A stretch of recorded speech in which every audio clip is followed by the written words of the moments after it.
Bienvenidos al proyecto de fortalecimiento a la MIPYME a través del establecimiento de incubación de emprendimientos en Guatemala.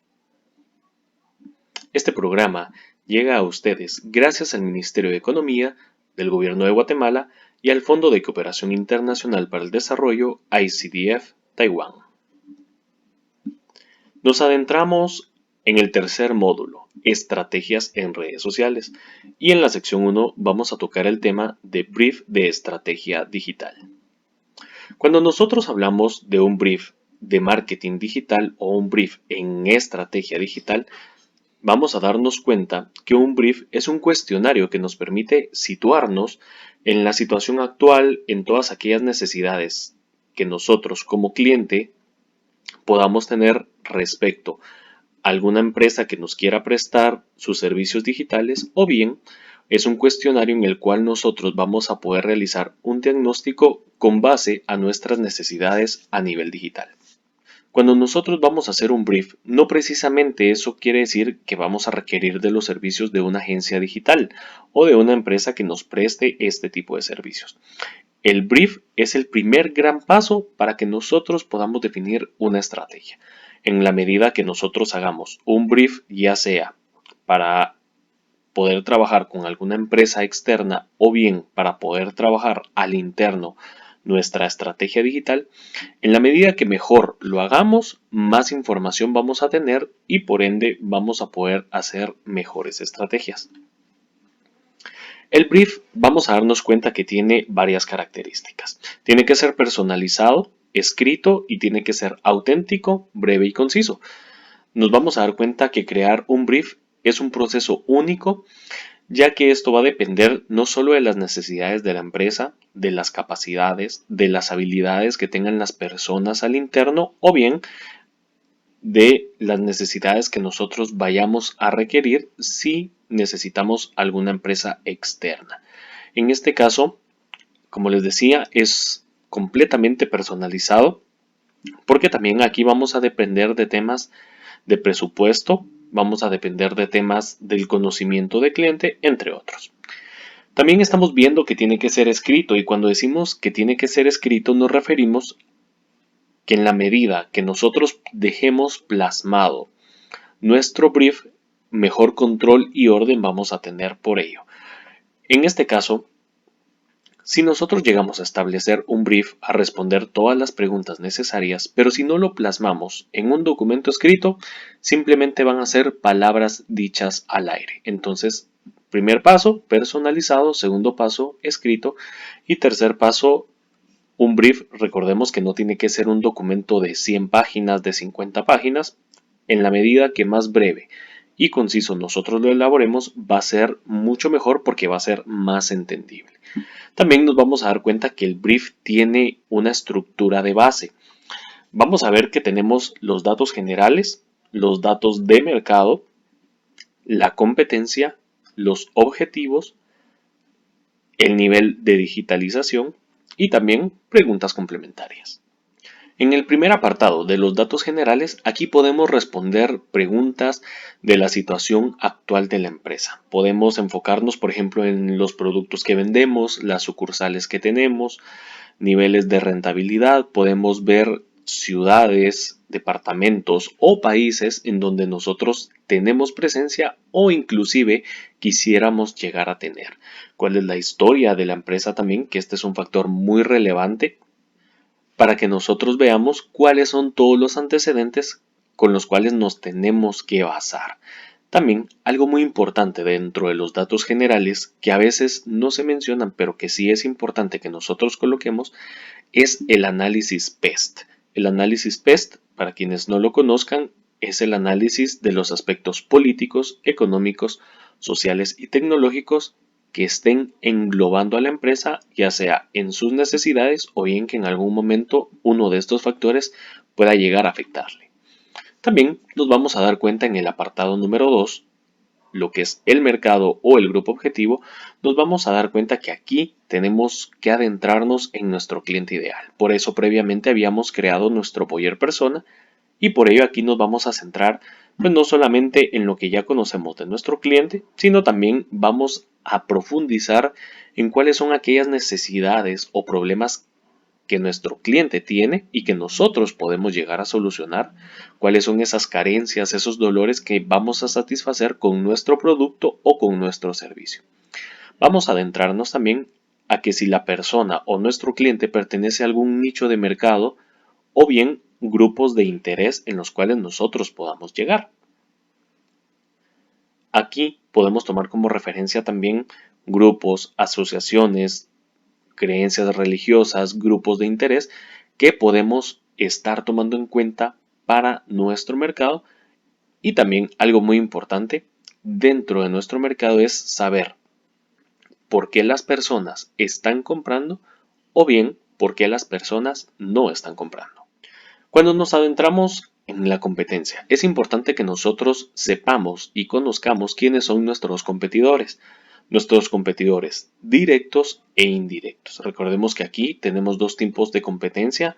La competencia directa es aquella competencia en la cual nosotros pues tenemos muchas características en común, pero también vamos a encontrar otros competidores indirectos en los cuales puede ser que el producto pueda variar, las ubicaciones puedan ir variando, pero siempre resultan siendo competencia para nosotros. Es importante que aprendamos a conocer estas diferencias y adicional a ello, también conocer nuestras ventajas competitivas frente a los competidores.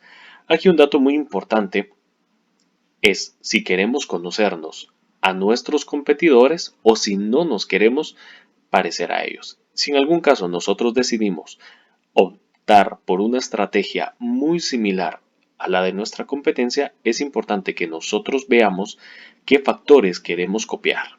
Y también otro de los aspectos muy importantes es que nosotros tenemos que saber diferenciar cómo están nuestras ventas respecto a la competencia. ¿Por qué? Porque esto nos va a dar un porcentaje de participación de mercado. Cuando nosotros nos adentramos a la parte de los objetivos, nos vamos a dar cuenta que tenemos objetivos generales, por ejemplo, un incremento de ventas. Podemos hablar de objetivos también como poder colocar una nueva sucursal. Podemos hablar también de objetivos muy macro, es decir, muy generales, pero también tenemos que empezar a adentrarnos en un plano más digital. Aquí, como vamos a ver en las siguientes secciones, vamos a encontrar los objetivos SMART, que aquí podemos decir que son objetivos específicos, medibles, alcanzables, realistas y relevantes, y que esto va enmarcado en un tiempo estipulado. Entonces, es importante que nosotros podamos establecer objetivos y apegarnos a ellos. Y cuando nos adentramos en la parte de la digitalización, aquí es importante que nosotros evaluemos todos nuestros activos digitales. Es decir, tenemos un sitio web, tenemos redes sociales, tenemos algún blog, qué es lo que estamos haciendo nosotros a nivel digital y cómo podemos ir mejorando o poder ir reforzando. Es importante que nosotros veamos, por ejemplo, cuántas publicaciones estamos haciendo, con qué frecuencia lo hacemos, qué tipo de contenido estamos compartiendo, porque en la medida que nosotros conozcamos nuestro porcentaje de digitalización, de mejor medida vamos a poder establecer aspectos de mejora para nuestra estrategia. Es importante también los aspectos complementarios. Acá, por ejemplo, si estamos hablando de un proceso de digitalización o de una estrategia digital, también es importante que nosotros nos preguntemos qué acciones offline o de marketing tradicional estamos llevando a cabo, cuáles estamos llevando a cabo y qué resultados estamos obteniendo. Aquí también, por ejemplo, con cuánto presupuesto estamos disponiendo, entre otros factores muy importantes. Contamos con el equipo, con el conocimiento, con las capacidades y con las habilidades. Contamos con una conexión a Internet o no contamos con ella. Todo este tipo de preguntas son las que nosotros tenemos que respondernos en el desarrollo del brief. Y aquí vamos a ver a manera de ejemplo en este cuadro, a manera de matriz, todos aquellos elementos que acabamos de ver, datos generales, de mercado, de competencia, objetivos, digitalización y complementos, a manera de hacer un brief que nosotros podamos estructurar y al cual nos podamos apegar. En este caso es una empresa que se fundó en 2020, que tiene únicamente 2 empleados y está ubicada en Alta Verapaz. Aquí tenemos un segmento de mercado bien establecido que son mujeres de 20 a 45 años con niños menores de 10 años. Es importante que nosotros conozcamos todos estos datos. Aquí dejo esta matriz para que te pueda servir de formato y tú puedas desarrollar tu brief. A nivel de digitalización podemos darnos cuenta en este ejemplo que no tenemos un sitio web y que únicamente se utilizan las redes sociales. Y también pues a nivel offline la metodología de llamada o vía telefónica, pero también tenemos que caer en cuenta que utilizamos WhatsApp. Aquí no estamos hablando de un presupuesto porque no se ha realizado marketing, pero se busca implementar un e-commerce. Por ello es importante que nosotros podamos destinar un presupuesto de nuestras ganancias a todos estos aspectos para poder desarrollar nuestra estrategia digital. Entonces, aquí hay algunos ejemplos donde podemos ver, por ejemplo, el de una juguería, podemos ver el otro que es de manufactura de productos artesanales. Estos te los comparto para que los puedas revisar, para que puedas ver algunos elementos que se puedan estar tomando. Como bien lo mirábamos, un brief, a pesar de tener una estructura establecida, nos vamos a dar cuenta que cada brief es único y es personalizado. Y también nos vamos a dar cuenta que aunque tengamos o conozcamos empresas muy similares, cada una va a tener sus necesidades, sus características y sus requerimientos en específico. Por lo tanto, no hay dos briefs iguales y es importante que nosotros podamos desarrollar cada uno de ellos. A manera de conclusión de esta sección, decíamos que el brief es único y es personal, es decir, no hay dos briefs que sean iguales. Por lo tanto, en la medida que nosotros conozcamos no solo nuestra empresa, nuestro cliente, nuestra competencia y todo aquello que nosotros quisiéramos desarrollar a nivel digital, en esta mejor medida nosotros vamos a poder desarrollar una estrategia más robusta, más estable y más apegada a la realidad. Por ello, con esto damos por concluida la sección 1, Brief de Estrategia Digital, dentro del módulo 3, Estrategias en redes sociales. Mi nombre es Sergio Mazariegos y para mí ha sido un gusto acompañarte en este proceso de aprendizaje y todos estos materiales llegan a ti gracias al Ministerio de Economía del Gobierno de Guatemala y al Fondo de Cooperación Internacional para el Desarrollo ICTF Taiwán. Y todo esto forma parte del proyecto de fortalecimiento a la MIPYME a través del establecimiento de incubación de emprendimientos en Guatemala.